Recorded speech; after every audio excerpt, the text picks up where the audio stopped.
పేద ప్రజల పక్షాన ప్రశ్నించే గొంతుగా అభివృద్ధిని కాంక్షించే నాయకులు కొప్పుల ఈశ్వర్ను రానున్న పార్లమెంటు ఎన్నికల్లో భారీ మెజార్టీతో గెలిపించాలని రామగుండం మాజీ ఎమ్మెల్యే కోరుకంటి చందర్ విజ్ఞప్తి చేశారు.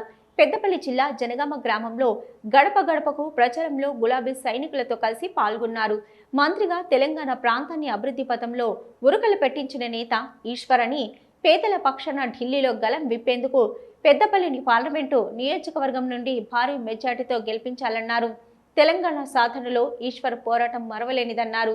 మాజీ ముఖ్యమంత్రి కేసీఆర్ ఆశీస్సులతో ఈశ్వర్ బీఆర్ఎస్ ఎంపీ అభ్యర్థిగా పోటీ చేస్తున్నట్లు చంద్ర పేర్కొన్నారు.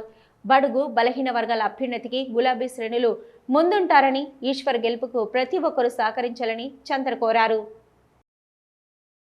నియోజకవర్గంలో ఉన్నటువంటి గులాబీ సైనికులందరం కూడా పార్లమెంట్ అభ్యర్థి బీఆర్ఎస్ పార్టీ కొప్పుల ఈశ్వరన్న గెలిపే లక్ష్యంగా ఇల్లు అందరితోని ప్రత్యేకంగా మీటింగ్లు సమావేశాలు ఏర్పాటు చేసుకొని గౌరవ మాజీ ముఖ్యమంత్రి వర్యులు కేసీఆర్ గారి నాయకత్వంలో జరిగినటువంటి ప్రగతి, అభివృద్ధి, సంక్షేమ పథకాలన్నీ కూడా ప్రజలకు వివరిస్తూ ఒక ప్రశ్నించేటువంటి గొంతుక పార్లమెంటులో కానీ ఈ యొక్క పార్లమెంటు పరిధిలో ఈ రాష్ట్ర ప్రభుత్వాన్ని కానీ ప్రశ్నించేటువంటి విధంగా ఒక నాయకత్వం కావాలి.